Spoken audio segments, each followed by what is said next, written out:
How do people take that first step? Just create action that is counter to the belief. Today we have got James Marquis, a psychology coach. Bruce Springsteen apparently still struggles with imposter syndrome. People's idea of what a good life is nowadays is completely skewed. It's not always easy for a person to take on when that's the case. Your brain knows that's not quite where you want to be. A head full of fears has no space for dreams. You cannot raise necessity without having clarity. If you want to turn around and say, you know what, it's not the right time. You're probably not going to be able to sustain whatever it is that you're going after anyway, because you need to learn how to deal with distractions, derailments, doubts. Our cognitive capacity has got a certain limit on it. But it's very hard to change that. You should really, truly feel right about what you're going towards because it makes best sense to you. Holy shit, I need to change. So great to have you, James. It would be wonderful if you would just introduce how you kind of even got into this space, because it's a very kind of niche area. Thank you for having me. Glad to be here as well.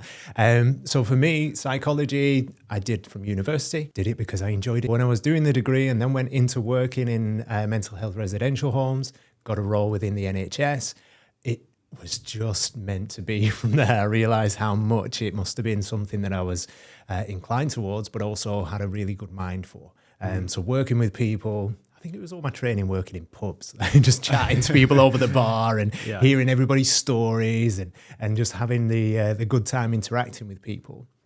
But when it came to then doing the real kind of great work of helping people get to a better place from being in a difficult place, it just feels good. It's nice work to do. It's great to empower people. It's great to see people take advantage of all the knowledge that's out there to improve themselves, better themselves.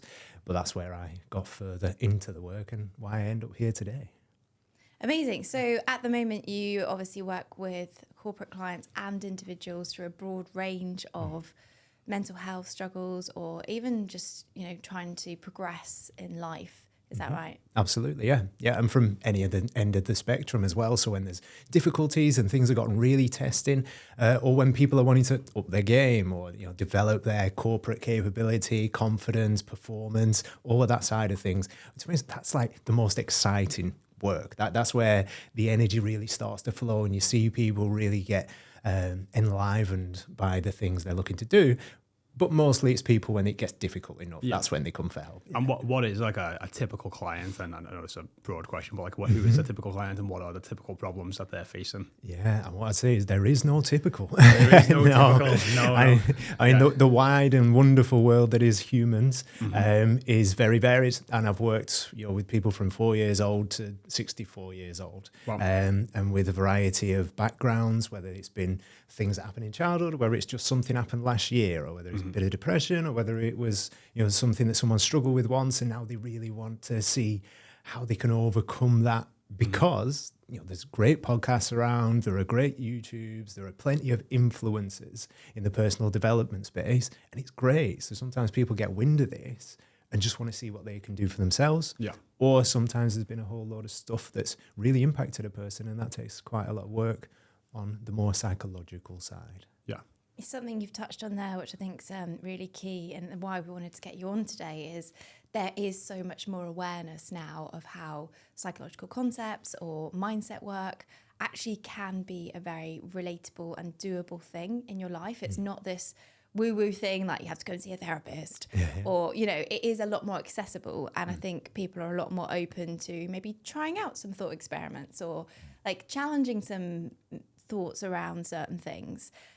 So we really wanted to explore how that might be applicable to somebody who's maybe struggling with their health and fitness, or maybe their relationship with food, and what kind of tips and tricks you would say are a good dip the toe in the water for somebody to start down that path. Well, I mean, the one thing I do with all clients, I use a whiteboard quite a lot. And it's become synonymous with me, really. So when I'm walking into some of the companies, people go, the whiteboard's here.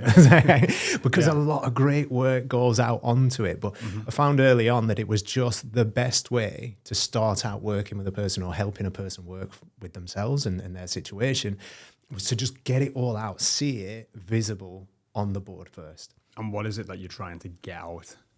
whatever the situation is. So I remember from training, there's lots of different ways I've trained, did the psychology degree, done hypnotherapy, eye movement therapies, NLP, talking. There's loads of ways of going about stuff.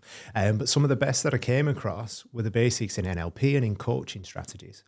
And from there, you're talking about just what's the present situation, what's the present state of things, and what's the desired situation, the desired state of things. And then the work's just bridge the gap.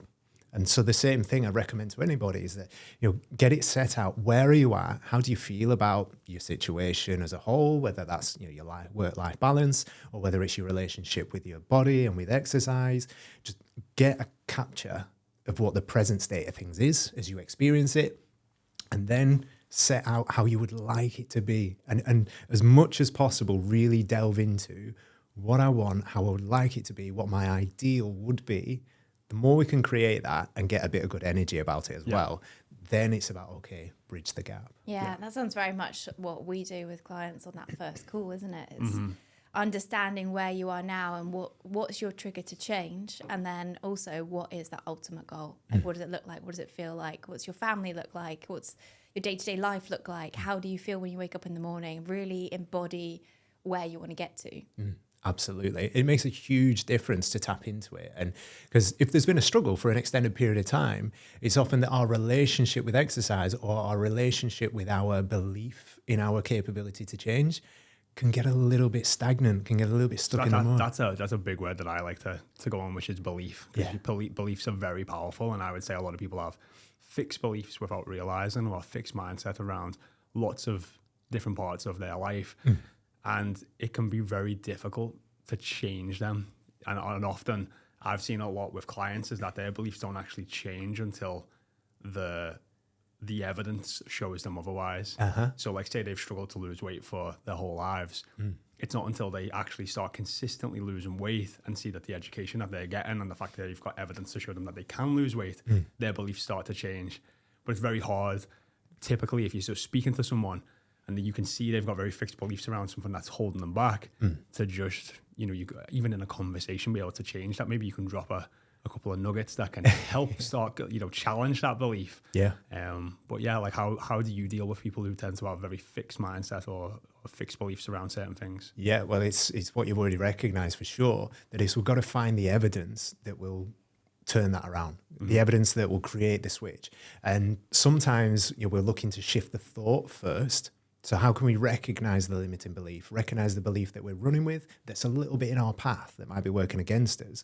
Sometimes you shine the light on that and people are like, oh yeah, what am I doing to myself? I'm making this so much hard work.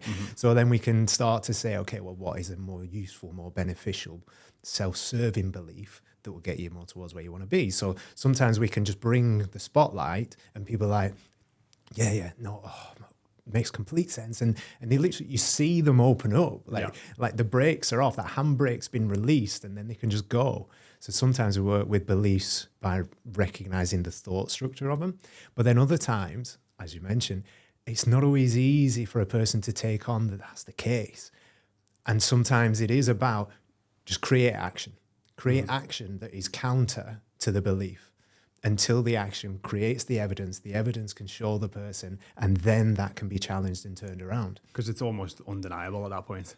Yes. It's just like, well, this belief clearly is not true anymore because my actions and the results that I've seen say otherwise. So you can really start to change the way you think and feel about it. Yeah. And an example that I've used for a long number of years, that when it comes to, imposter syndromes, or again, this is about people believing they're maybe not good enough or not as good as other people seem to think they are. So they get worried about that. And there's all this incongruence that occurs.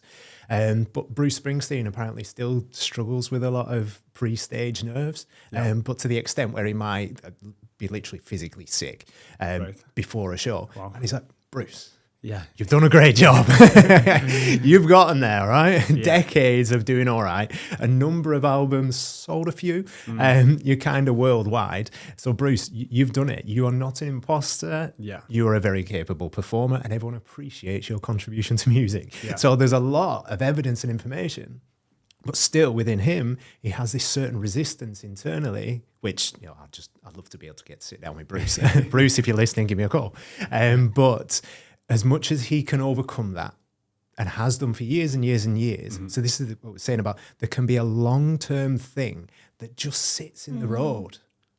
And as much as you're actually doing the great stuff, getting there, and until you believe it, or until you find a way to not have these elements that sit in opposition to the thing that you're looking to do and really flow and really enjoy with, then it can be so detrimental, even to Bruce. Yeah, that's really tough. And I think that's something that a lot of our clients experience. And I experienced this myself when I eventually got to a healthy weight and I was an active person.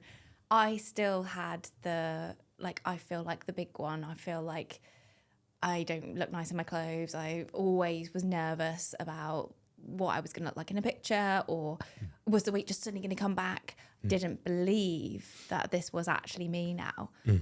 So what would your advice be to somebody who has all the evidence, who's done all the things, but there's still that secondary voice? Yes, absolutely. Out that voice. That is the first thing to do. And this, again, why the wonderful whiteboard makes a great difference is that there are these things just turning around internally. Sometimes we're aware of them, sometimes we're not. So sometimes it's really just underlying subconscious. And of course, it's a little bit tricky then.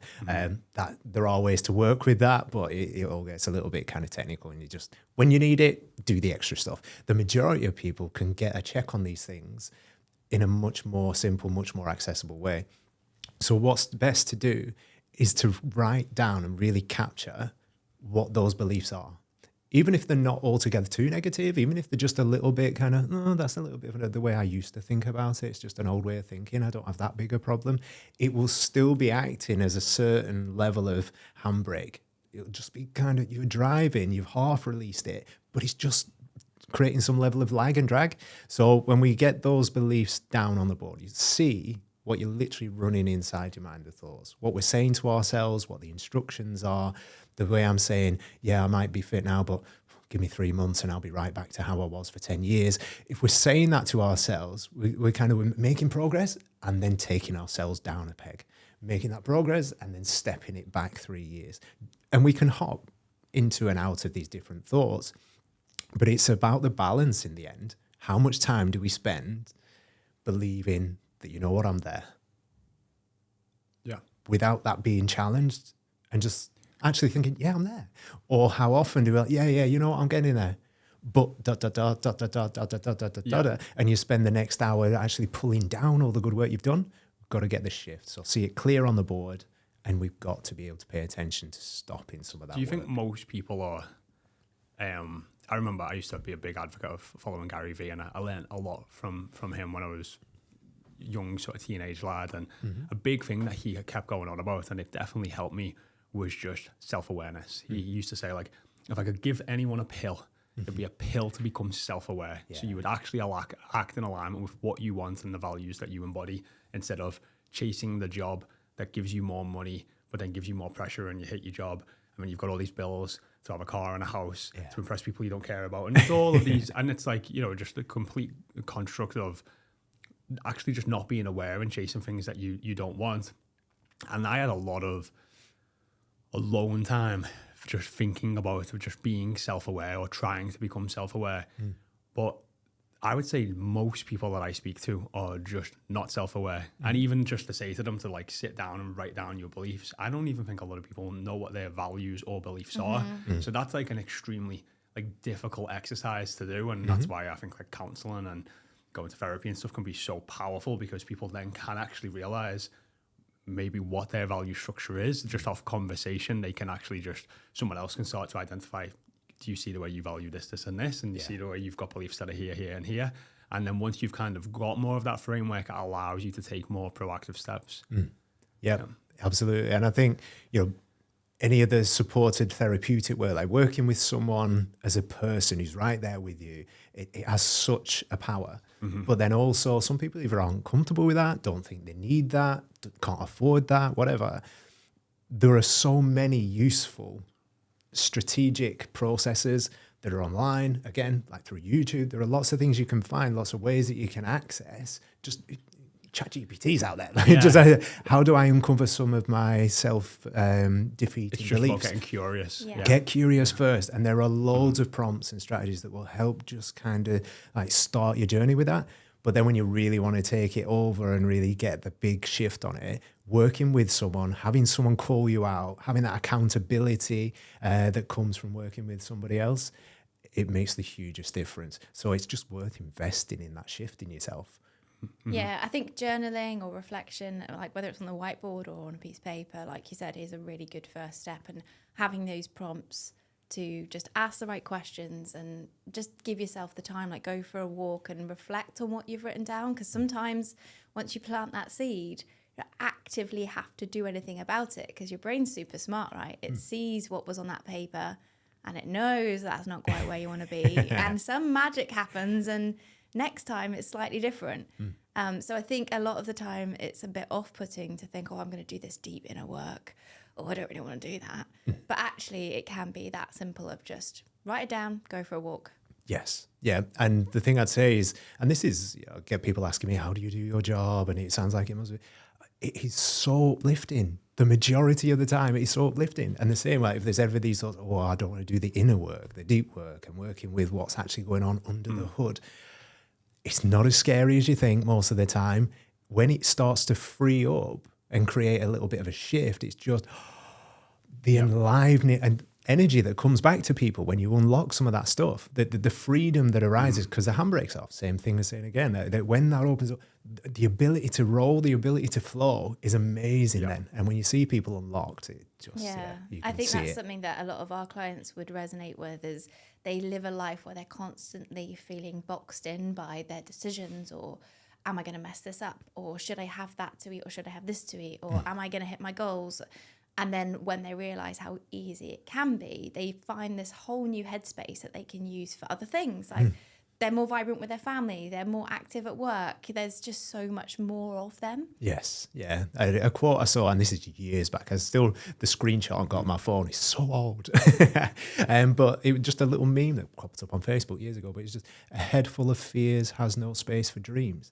And he does that thing that our cognitive capacity has got a certain limit on it. Loads of studies have been done on this since the 50s, but our memory retention capacities, but also our emotional processing capacities, anything where our processing, like our RAM, how many gigabytes of RAM are going to worry and fear and neuroticism and self-doubt, any of those pieces, it is just a level of our processing being used up on things that don't necessarily serve us the best. And when we free that up and start turning it towards things serving us better, that's when you start experiencing flow. So how do people take that first step? Because I know a lot of people personally, professionally, just people I've met, clients I've spoken to, and they're carrying this burden. And I would say it's affecting them physiologically. Heart rate's probably up constantly, blood pressure would probably be up if you took a lot of stuff. They're basically just carrying this knot, this ball of stress around with them. And sometimes it can be from past traumas, and however you want to define trauma and what that might have looked like. It's very different for everyone. But a lot of people are okay, or they will tell themselves they're okay. And they know they've got this thing that they need to deal with, that they've buried, but they're not choosing to deal with it because things are okay right now.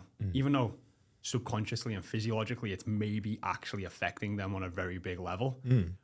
But the idea of taking that first step of doing something about it just seems so much harder than just being okay with the day-to-day. I really do wish that people could take that first step, because I think as Stacey was like just alluding to, is like the weight, like the freedom that they can feel afterwards is liberating.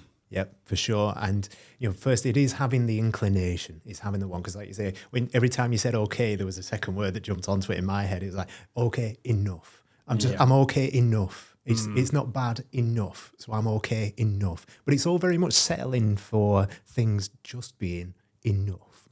And it doesn't imply that somebody is actually in a great place that they're really happy with and can stand by as being, you know what, this is really genuinely good. It's just okay enough. And that's the difference. And people don't have to strive for excellence in many, many, many, many ways. But as long as you get to a place where you're genuinely having a good experience of your body, your mind, your circumstances in your life, to see that there can be these ways, and it doesn't all have to be deep psychiatry and psychology to get there. can be a bit of self-work. It can just be you're joining certain communities and groups for a period of time that just brings an extra spring in your step. And I do think we should live with spring in our step. Yeah. There was a concept called elan vital. Simple little thing, but it's your life energy. If you don't feel that that's flowing so much, it's a shame. Like you kind of hear in this life for 70, 80, 90 years, whatever, it is lovely to feel that elan vital flow. So when there's the opportunity to unlock it, get it in motion, I encourage it. And it's attractive as well. Like I know times where I've struggled. My whole posture, demeanor, energy, tone is different. And when I go into any other environment, of course that's coming with me, and people are reacting to how I am in that state. So, you know, if you are in that head up, shoulders back, energy, you know, striding your step, the world, you live in the world through a different lens, almost a different life. Yes. I think that's something that we hear a lot from clients is they didn't realise how much of a bitch they were to their family until they're not in that state. Yeah. And then they realise, you know what, I can just have fun with my kids. I cannot bite my husband's head off the minute he walks through the door. I don't come into work and just like get my head down and strop through my day because I'm actually not living in that like protective, fearful state. So yeah, I think that's a really great point, that it's good enough, but it's maybe because you haven't stepped back and looked at like what are all these symptoms that maybe it's not actually good enough. And one of the triggers that people often find in our area at least is that comes out in other ways. So that might be like compulsive eating, or it might be just not the opposite of self-care, whatever that is. Not self-harm, like not that far. Self-sabotage. Like, self-sabotage is a really common thing that we hear, isn't it? Yeah, like, and it can be, you know, it can get to the end of the day and they're so stressful, I just need a glass of wine. So it becomes, I just need a glass of wine. It becomes a crutch in essence, but then the glass of wine gives you bad night's sleep, and then you have a harder day, and then the day's stressful, and then you get to the end of the day and it's like, I just need that glass of wine again. And it's like, that's the relief. So yeah, there's self-sabotage, emotional eating, there's unhealthy ways of dealing with that mental load that people are carrying. Yeah, big time. Like you say, you know, realizing it might be being a bitch to my family, but then how much of a bitch or how much of a douche we're being to ourselves as well. Like that's such an unfortunate thing to add. You know, seeing a soul that's kind of like lagging along a little bit, and in my own self, I just think, there's things possible. And this is the thing, like the broad spectrum of whatever a person's wants and desires are. We don't have to all be going to try and be the next kind of Joe Rogan, Tony Robbins, like just big. Whoa, you don't have to be going for huge life. Like, we don't have to get that extreme about things. And sometimes that puts people off. But just what's your good life? Not good enough. What's good? What's a place where if you got there, you would genuinely feel happy, fulfilled, satisfied? It doesn't have to be blockbusting, but just genuine contentment. That is something so many people just find themselves like, a little bit. You know where I really like, I love social media because it's being able to help me build the business that we've got now. I learn so much. Like my feed is just an educational knowledge bomb, and I just have a funny stuff on there or stuff I'm learning all the time. However, like, and a big however, especially with what you just said there, I think people's idea of what a good life is nowadays is completely skewed. Everyone grows up thinking they're going to be a millionaire. Everyone wants to be famous. Everyone wants to paint this picture perfect. Not everyone, and I'm like generalizing here, but more people than they used to. Everyone's looking at these perfect bodies and images. There was this great old song called Everyone Should Wear Sunscreen. I don't know if you've heard it. And there's a line in it which is like, don't look at beauty magazines, they will only make you feel ugly. And now I feel like that's like that was only magazines back then. Now you've got smartphones and Instagram where people are not just looking at beauty magazines of all these amazing bodies every day, but all these amazing lives. Oh, look, she's in the Maldives. Oh, they're, you know, making all this money. Oh, they're doing this. Oh, they're starting a side hustle. Well, this ad's telling me I can make 20 grand a month. And it's like, it's constant. So when you almost like kind of try and construct to someone like, hey, what does a good life look like to you? They're like, well, I want this unrealistic body, and I want this unrealistic amount of money, and I want this unrealistic life. And I don't really want to do all the work that comes with it. And it's just, you know, and it's, like, and I'm like, but that's where I feel like a lot of people's beliefs are. So now there's just this net deficit of like, that's what I want. This is where I'm at. And the gap to bridge it is so huge. instead of being able to just like enjoy the little things and enjoy the life that you've got and the things that you can appreciate and value. Yeah, and I'd say, I have nothing against people who want to think big. If you want to think big and want to go for it and really mean it, and I think one of the useful things you said in there, and then prepared to do the work it takes to get there, go for it, smash out. And if you're going to enjoy that journey, absolutely. You go on and you do great things and be a great person. But not everybody has that same drive. Or if we, exactly as you're highlighting, start to take that drive but feel a mismatch in where we are and what we believe we can do and how we go about it, then it becomes a stress. So that strain between what we have in mind and what we find is our reality, that then becomes something that takes its toll mentally and physically. And we do have to work to align whatever we're going to do, whatever our stage of things is, to where we're going and where we want to get to, because you've always got to break it down and do the next steps. Align with your next step. It doesn't have to be huge and glorified. It can be what's right for you, and there's only you that can determine what feels right as your step. Getting inspiration from elsewhere, absolutely. Yep. But you should really, truly feel right about what you're going towards, because it makes best sense to you. And once you set that in motion, but then make clear actions that you can take the steps with, can further onwards, go with, and really get yourself towards, that's the kind of work where it's becoming more real. This is where like good goal setting really comes in, isn't it? So it's something that we really, really focus on, is smart goal setting, not like the typical corporate smart goals. We've got different letters. Excellent. The acronym has evolved. Is meaningful. And so it has to be meaningful. Like, why do you want to make this change? And then the A is actions, and you have to know what actions are actually going to get you to that goal. You can't just have a goal and not know what the actions are. It's just a dream, it's not a goal. Yeah. And so something that when we were chatting before, you shared that I would really love to explore a bit more is, once you've got that goal, how do you actually stick to those commitments? And you shared a model, which is the 4 C's and the 4 D's, which I think could be really interesting for people who have got this goal. They're like, no, I know what I need to get there. I know what the stepping stones are, but then life keeps getting in the way, or the hurdles seem too much, even though they thought they'd made it realistic and it's what they really want. How would you help someone with that? That we've got to keep evaluating the steps. So it's great to, I think it's actually useful to hit a bit of a roadblock. That roadblock's there to either show you something, teach you something, make you learn, or be aware of something. So don't fall out with the roadblock. See what it is, see why there's been that stumble, whether it was something occurred in the outside world and that derailed you a little bit, or whether it was just internally, you lost the focus and lost that commitment, fine.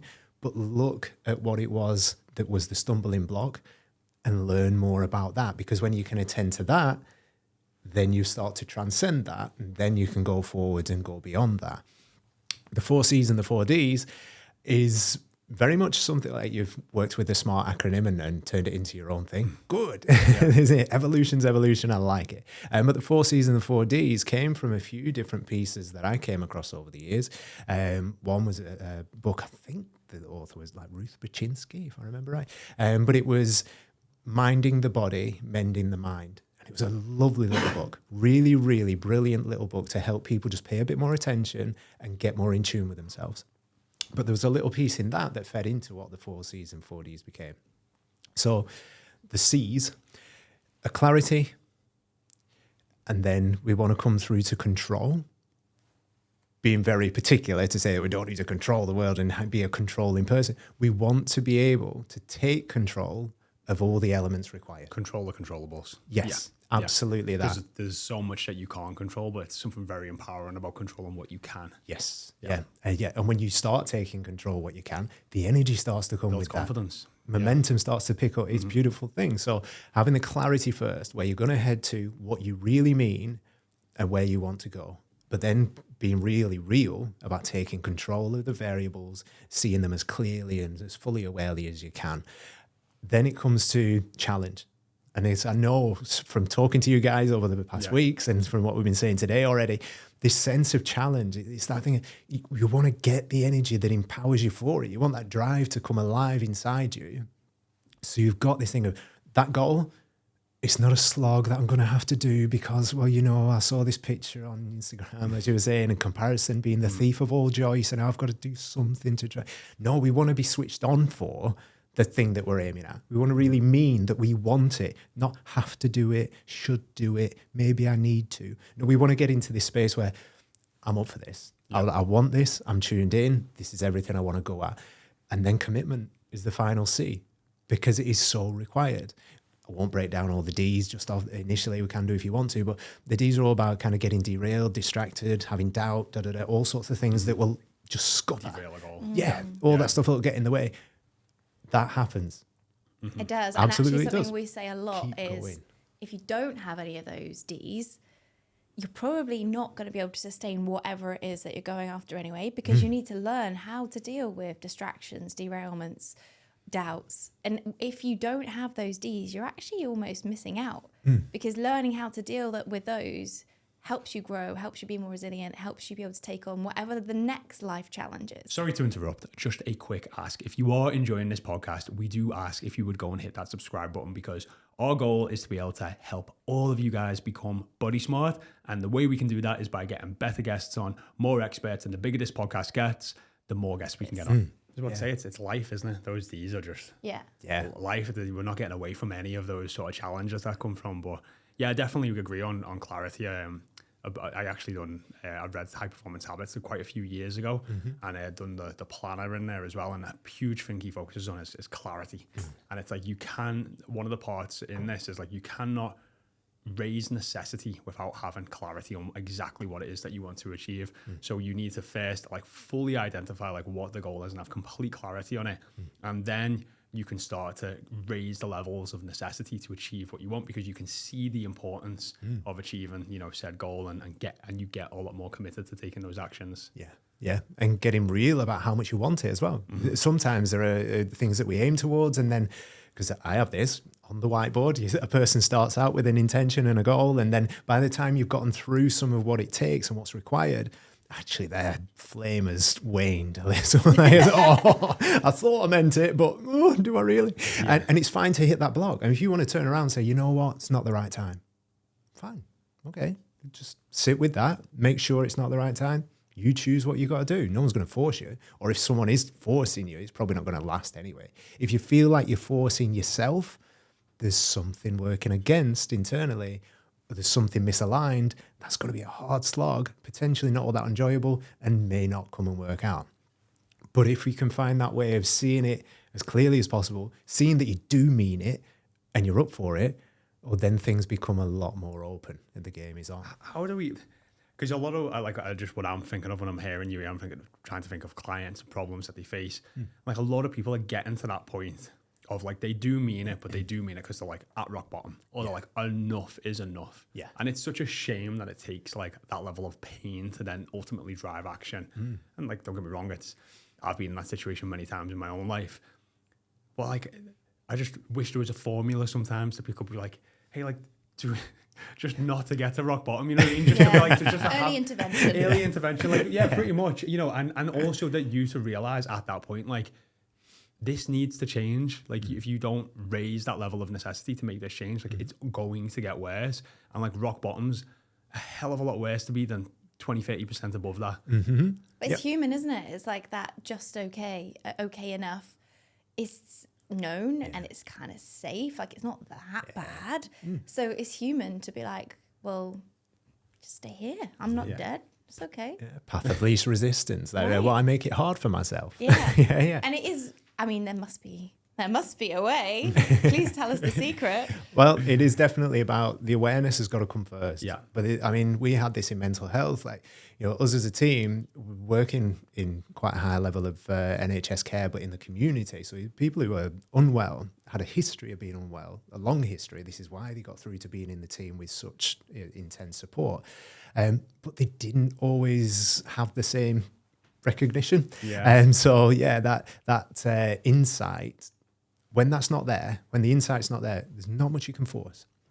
So with people who's like, okay, you've been in and out of hospital for the last 2 years, 5 times. We are aware that this medication is necessary. And if you don't take the medication, then things might get a little bit wobblier. No, it's your problem, not mine. When the person doesn't have that in themselves going, yeah, I get it. then it's a little bit of drip. I mean, it doesn't matter. You can take a horse to water, you can't make it drink. And this is all us working as a team, working with someone who's resistant internally. But if yourself, you've got this goal, you know you want it on some degree, but you don't maybe want it enough, and then part of you isn't actually switched on to do what's required of it, then it is all a little bit tangled. But you're talking about a formula, there is a cycle for change, or the change cycle. And they use this a lot in addiction, because it's highlighting that if a person is essentially in a space of pre-contemplation, that's what we're talking about. And the biggest shift required is to get from pre-contemplation to genuine contemplation. And it seems like such a little step. Sounds like sales. Yeah. That's what sales someone is, comes in, they just teeter in, and then they go, you know what, I might want this. Well, that's your ethical sales is having somebody in that point, and you raising their awareness to be like, holy shit, I need to change. Like, you know, you can paint that picture like, hey, like in 12 months, are things going to change? Are you still are they going to get better or worse? You know, physically, emotionally, mentally, and then people are like worse. I'm like, how about 5 years, 10? I mean, they can start to see, hey, I could be another 50 pounds overweight in that time. And if my mental health's bad now, you know, how much worse could I get? That's it. And so the transition from pre-contemplation to contemplation, whether it's in sales or whether it's in medical approaches to getting people to take meds, or whether it's in health and lifestyle and fitness and making that commitment to get fitter and healthier, it's about evidence, education and information. So as soon as a person really starts to say, oh, you know what, this matters. We've got to see why it matters, what matters to me, what about it matters, what do I care for? These are the things you can't necessarily, you can bring to a person, you can highlight, you can shine the spotlight on these things, and a person can get inspiration from outside. But that thing of it mattering and meaning something very particular to them, that's what creates genuine contemplation. From contemplation, then you've got preparation, then you take action, and then you've got to maintain the action. And at any point, we can drop right back into pre-contemplation. And it's like, you know what, I can't be bothered with that now. You know, I didn't enjoy it. It was too hard. Okay. We can help people come along. People can definitely help themselves come along. But it's through awareness first, and then choicefulness about what to do with it. Yeah. So if you, let's just say we're a person who is in that pre-contemplation where, yeah, I probably should do something about my health. I know I should, but you're not ready to take that next step. It sounds like just increasing your awareness. So maybe changing who you're following on social media, having conversations with different people, like that might be enough to raise that awareness. Absolutely. And I think in the way you said it, as soon as you said, you know, the kind of linguistic analyst in me was just going, so when someone's in a place where they say, you know what, maybe I should, straight away, first question I would ask and give them the whiteboard and make them face the answer is, why should you? And if a person asks themselves that, because people say, oh, maybe I should, and then it stops there, that the track of thought doesn't necessarily go steps beyond. And we need to just take that one little step. Why should I? And there'll be an answer to why you should. And when you recognize that answer that comes from inside yourself, then you start taking that seriously, things start to change. I do agree as well, like writing it down. Like there's been times where I've had the clients where they're just overwhelmed with all these different issues. And she's like, just write them all down. And it's only about three different things, but we've overwhelmed with the 15 in our heads. But even when you get to that point of like, you know, this is the issue, or maybe I should do this, you know, actually just writing down, well, what maybe should I do? And then why should I? And actually just putting it down on pen and paper and then just looking at it, it creates so much more clarity around what it is that maybe we need to start doing. Big time. And we've talked a lot about taking ownership, and once you know what you need to do, actually doing the work. And we were chatting on email, and you mentioned about the elephant and the rider, which is a really great metaphor that I studied when I was doing my nutrition coaching certification. And I think it's something that is a really nice concept to share. So would you mind explaining that to the listeners and how that could be applied in this kind of scenario where you want to make a change and you know where you're trying to get to, but it's just not that easy? Yeah, absolutely. And I think, Jamie, you were saying it a long while back, but where these just habits are in place, and it's just trying to get the turn and shift on what's going on internally. But the elephant and the rider, as far as I'm aware, it comes from some of the more Eastern philosophies. So whether it's ancient Chinese philosophies, or in some of the Indian philosophies, but just the notion of, we've got very much, this is accepted by general populace now, but that there's a conscious and a subconscious.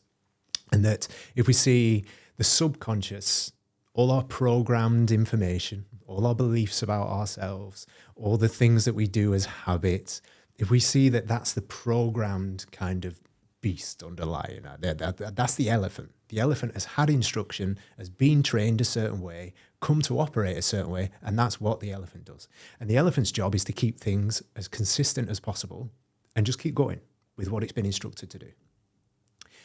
And then the rider is the person who's got the reins. The rider's the one with the capability to say, no, we don't always have to go down that track through the trees to the lake every morning at 10 o'clock. We could go there at 8 o'clock.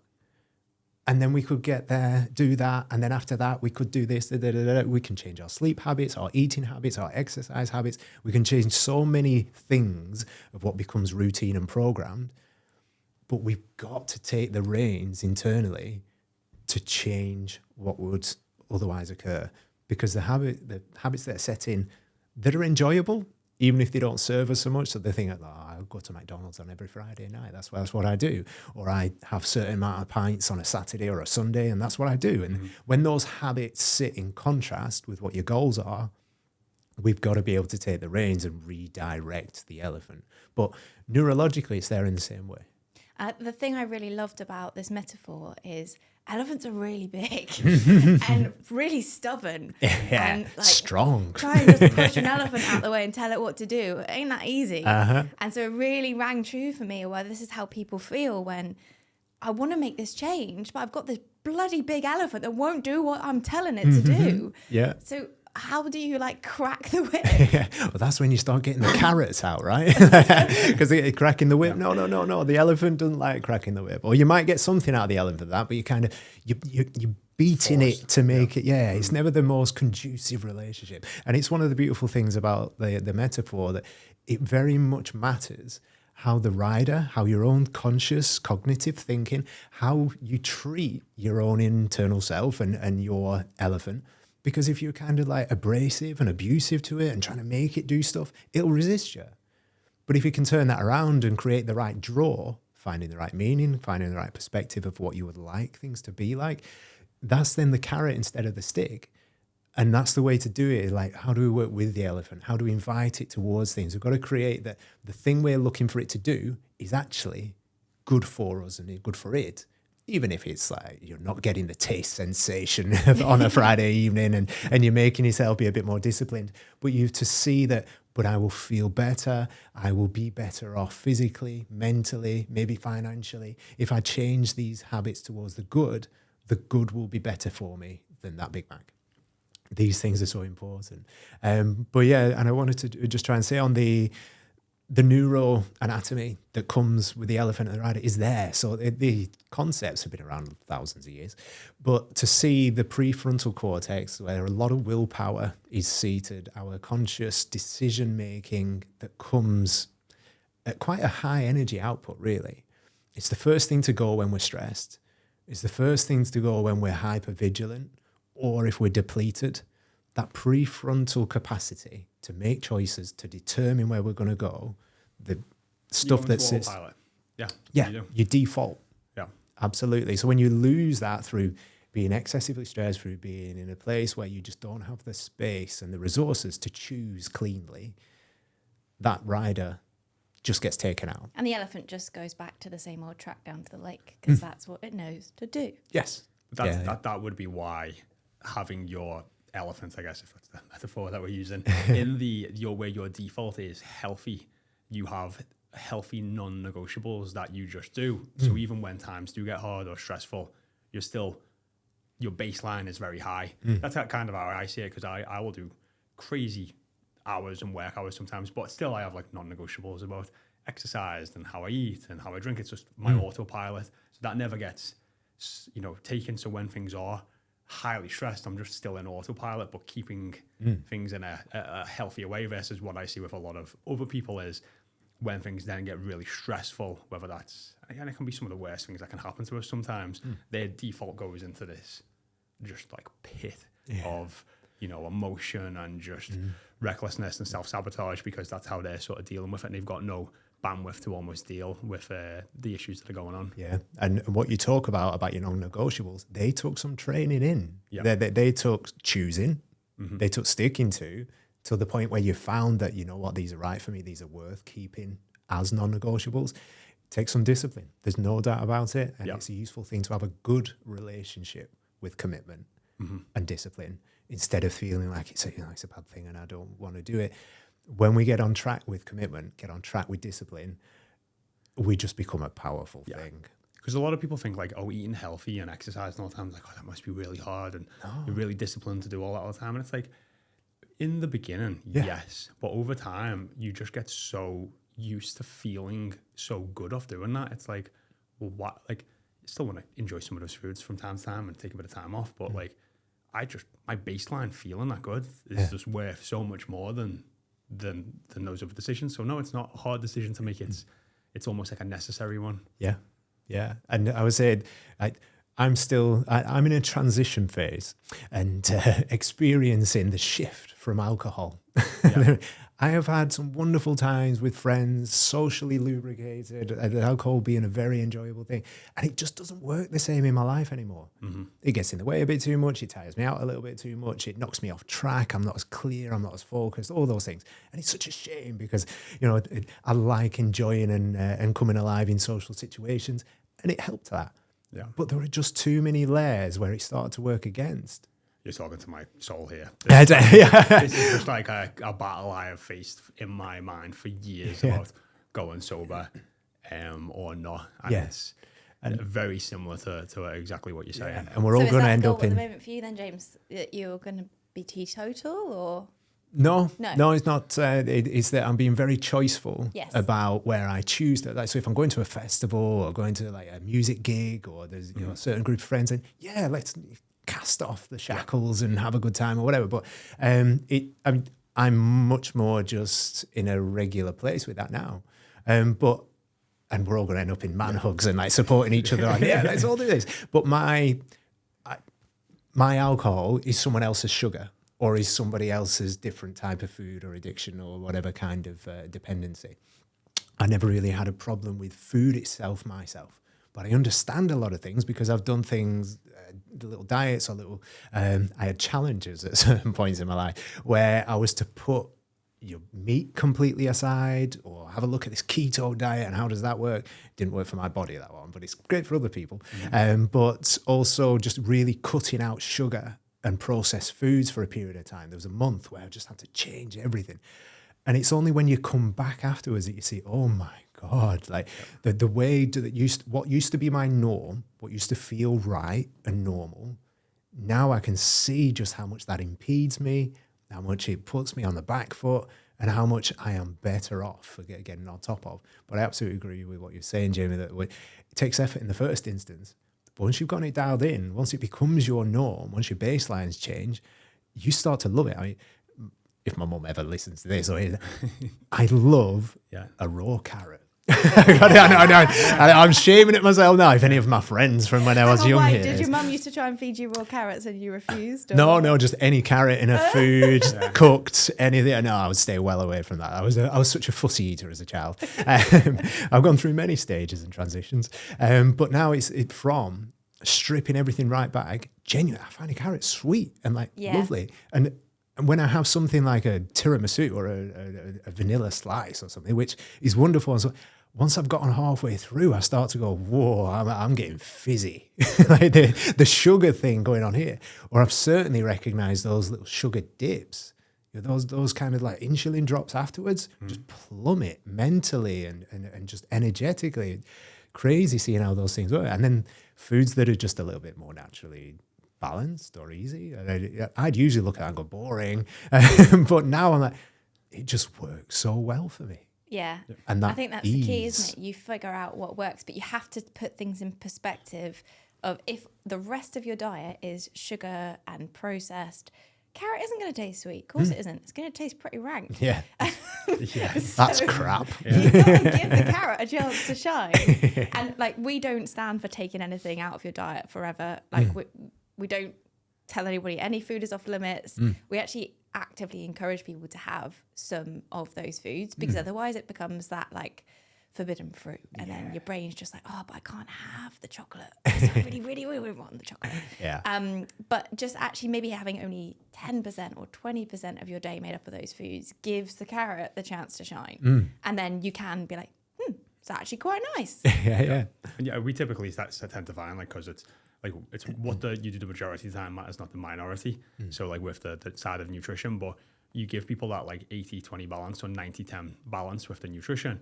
But then over time, people end up going more, or I've seen go more 80, 90, 95, 100%. And then, but they give themselves freedom on a Friday or the weekends to have a little bit more enjoyment around those foods because they feel so good eating those foods. Why wouldn't I want to just keep eating them? But they don't feel like they can't have an ice cream or a bar of chocolate if they want. So it's when it's a conscious choice that you want to eat these foods, that's when it becomes that next step, isn't it? It's not like, oh, I've got to have 80% healthy foods. It's like, oh, I really just want to eat those foods. And I don't actually really want the other foods. Like the amount of clients I've had that after a while, they try something that they always had cravings for. And the one that always sticks in my mind is Doritos. There was this lady who, like, she just always loved Doritos. Like, that's what she would go mad for. Like, on a Saturday night, in front of the TV, whole big family bag of Doritos. And that was like a happy place. And then after a couple of weeks of following this 80-20 balance and really giving those healthier foods a chance to shine, she sat down with a bag of Doritos. Like, she was so happy. She planned them in. It was all balanced for the day. And she had the first two and she was like, I don't even like them. Who knew all this time? I've just been eating them and they just taste like fake cardboard. Like, what was I doing? The Dorito delusion for all those years. But it's just those habitual things we do. And actually, if we take a step back and we allow our bodies to feel and taste real food, and then we put those other foods in perspective, actually, sometimes you don't even like them. You were just eating them. Yeah. And one of the things that, there's two things in my mind. One's still about carrots. We'll come back to that. Long live the carrot. Is this going to be the carrot episode? Definitely. The one with the carrot. And on the picture of it, just like 3D image me as a carrot. But when we went to, I was in India and training to do yoga and feel very lucky for some of those things I've been able to do. But life-changing experiences. And a lot of it was the philosophy, the mentality that they came with. Absolutely brilliant. But this is going to a place where they were kind of old school yogis. I know there's a lot of yoga out there in the Western world now, but these guys are like, strip all nonsense. Just cut all the crap out and just coming right back. And it was disciplined. It was, it was 6 a.m. till 9 at night. And it was just really, really structured and wonderful. And I got so much from it. But when we started out there, one of the questions they asked was, so what do you want to do when you are here? And, what are the things? What are your goals, your ambitions? And people say, I want to go and do some of the rafting, or I want to go walking in the hills, go and do the hiking. I want to do this, that, the other. And they're going, okay. So yoga or that? You can choose. You could do either way. And it was quite disciplined. Like, they're testing it. And they're like, because you can do what you want. You can do whatever you like. We say to you, if you want to go drinking, go drink. You want to go take drugs, you want to go smoke, you want to go eat whatever there, do it. We're not bothered. You can do whatever you want. But if you come in here paying for a course saying you'd actually like to develop in yoga, well, then do developing in yoga. And they weren't completely like an enforcement camp or anything. You had freedom, but they were just bringing that awareness. Like, you can choose to do what you want. And the reason why they were happy to encourage it was like, and when you get sick of it, then come back and do yoga. Either way, like, knock yourself out. But it's just weigh it up. Is that truly the thing that I want? The bag of Doritos or the blitz of a night out after 3 weekends previous and I'm already tired, I need to stop it, type of thing. Or is what you want the clarity, the ease that comes with not working against yourself or not having habits work against you? Because when you get that ease and when you get that health just kind of flowing in a simple way, it doesn't take a load of effort to maintain. Well, then you just start feeling like you've done something to help yourself, and that's a lovely little feeling. Yeah. The whoops actually really helped me with that. So I've only had this on for about 6, maybe a bit longer than that actually, but with alcohol and then being able to, you were talking about awareness, I knew like, 1 or 2 drinks, not that bad. But then I'm having, and depending on how close to bed, I have like 2 or 3 pints, and then literally seeing my resting heart rate instead of being 48 beats is 62. And when I'm like, right, so I've been asleep for 7 hours, that's however many minutes, 14 beats a minute. I'm like, wow, my heart's beat like an extra 3,000-4,000 beats, like while I've been asleep. Right, I feel a bit more tired today. My energy levels, my heart rate variability down, so my heart's under more stress. My respiratory rate's slightly up, and then that's just off a couple of drinks. So I'm like, my body's permanently under more stress.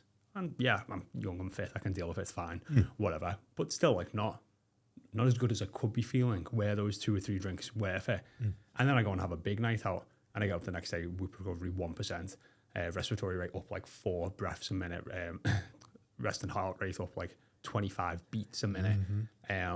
Monitor going off saying you're either sick, you're either you're basically you're sick, your body's under stress, and there's like red lights flashing on it. And then I look at it and it's just like, yeah, it's just from having a big night out. And it's like, you can say, oh yeah, I'm hungover for a day, but it doesn't last a day. It lasts, it seeps in for days. And that's definitely, since I've started wearing this, it's actually raised the awareness through a data standpoint, where I'm just like,